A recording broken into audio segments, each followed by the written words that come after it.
weather says periods of rain arrive late tonight, low 39 degrees. And then tomorrow we have a flood watch posted. We're expecting 2 to 3 inches of rain. Yes, we're expecting flooding, difficulty with travel. The storm should clear out late tomorrow night. Sunday, a partly sunny and windy day. Also chilly, high 48. Monday, sunshine, high 54. And Tuesday, clouds and sun, high 51. It is 39 degrees now under a cloudy sky. More people get their news from 1010 Winds than from any other radio station in the nation. Roseanne Cox-Peralta is our service aide tonight. Swatina Kakar is at the editor's desk. I'm Lori Metton. All news, all the time. This is 1010 Winds at 92.3 FM, New York. 39 degrees. We have cloudy skies at 7 o'clock. Good evening. I'm Lane Pajardi, and here's what's happening. Saturday is going to be a washout, with much of the area getting up to 3 inches of rain. An AccuWeather update on the way. Princess Kate announced she has been diagnosed with cancer. The Islamic State group is now claiming responsibility for a terror attack that killed dozens in a Moscow concert hall. Congresswoman Marjorie Taylor Greene is launching an effort to remove Mike Johnson as the Republican Speaker of the House. The people that make those licensed custom Monopoly games are looking for suggestions for one featuring Jersey City landmarks. Speaking of Jersey City, Yukon Huskies coach Dan Hurley's Yukon Huskies beating Stetson 91-52.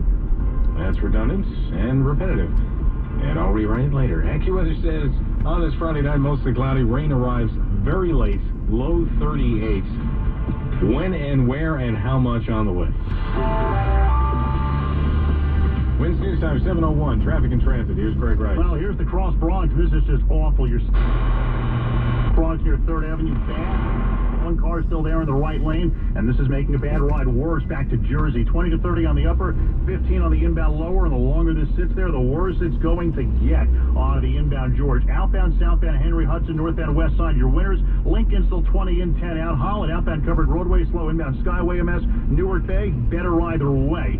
So the ride there at the outbound Holland also in pretty good shape. Verrazano, Brooklyn down the upper levels a mess, and plenty of company still on the eastbound belt. Getting out towards the area of Bay. 83 Queensbound Whitestone Bridge is bad. Southbound Whitestone Expressway stays messy to Northern Boulevard with a crash, and the northbound side still slow to the bridge. Clearview Throgsneck combination either way. That is going to be the much better idea. Leaving Nassau County, Northern State getting worse from Shelter Rock Road all the way into Queens.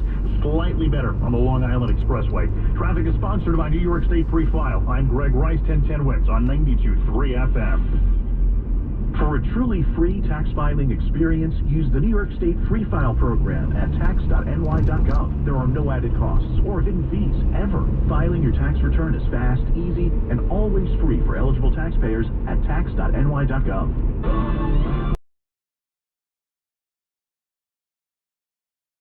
Friday night, there is a storm front coming. Big rain tomorrow in a short period of time, which is a recipe for street flooding in the usual spots. Let's get the latest from AccuWeather meteorologist Kundenhammer. It's going to be quiet for much of the night tonight, but some rain will arrive late tonight, and with a flood watch in effect tomorrow, we do have to be concerned about the potential for some flooding on streets and highways and in poor drainage areas, especially as we head through the midday and afternoon hours.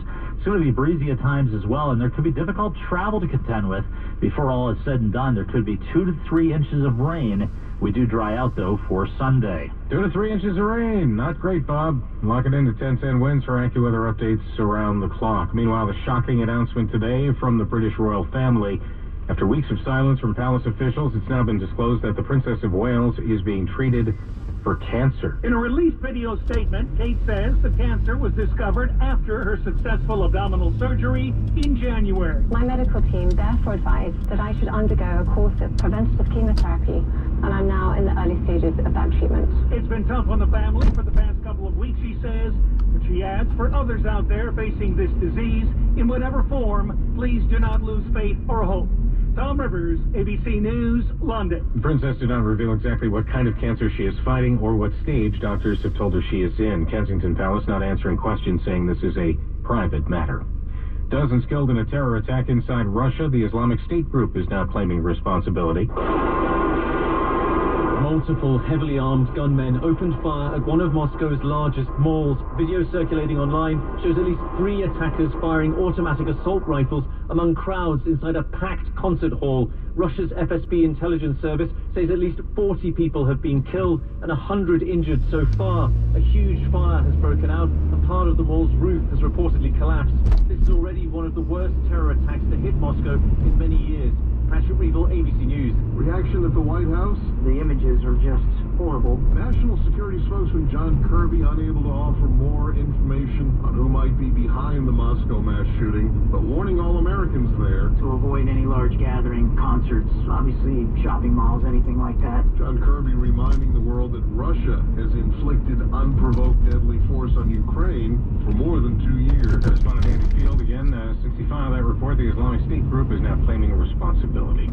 Wednesday News Time 7:05. The man police in Park Slope were looking for in connection with the stabbing of 2 sisters is now in police custody. NYPD says 20-year-old Theo Kelly of Hancock Street charges murder, assault, and criminal possession of a weapon. Police searched his apartment and recovered the clothes he was wearing last weekend when he encountered 19-year-old Samia Spain and her twin sister at a bodega. When police say they dismissed his aggressive advances, he stabbed both of them, and Samia died from her injuries.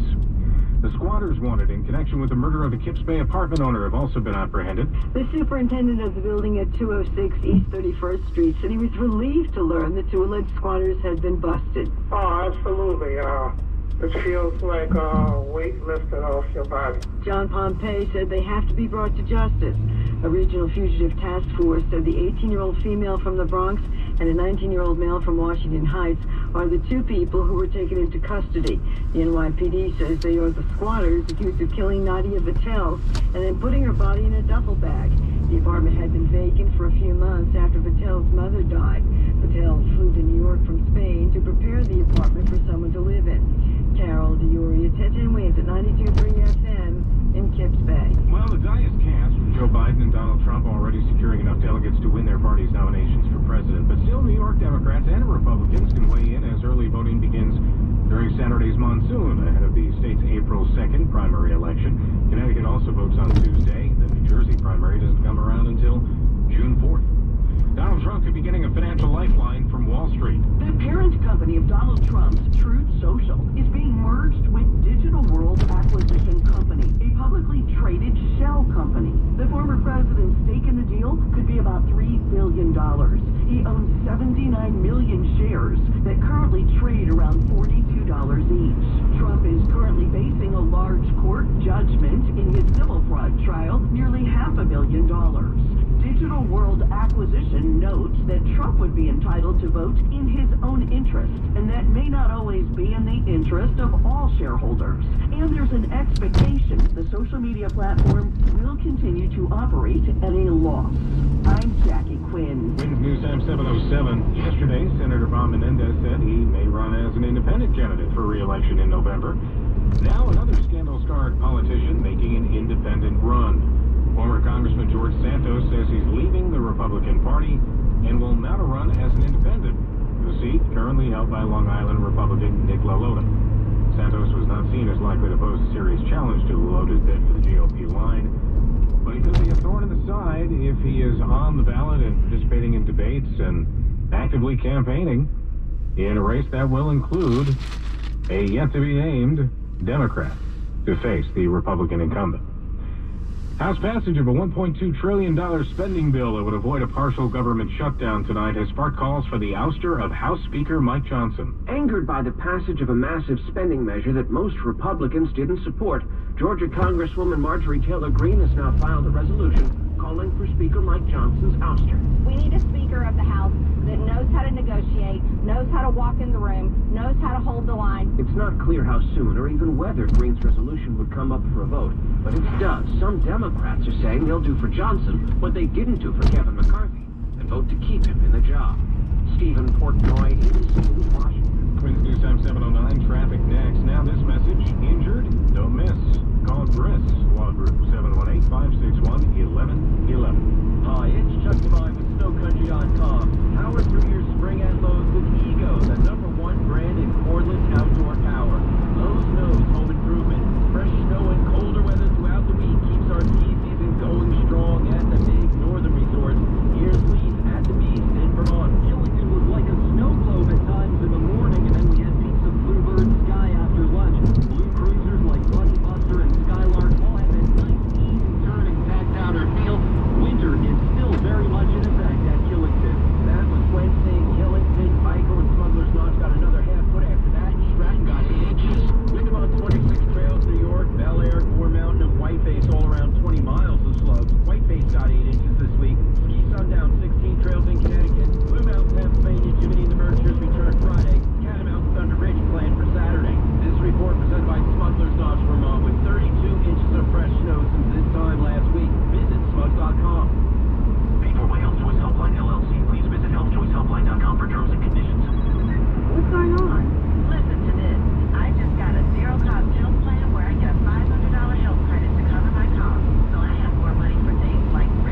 No problem.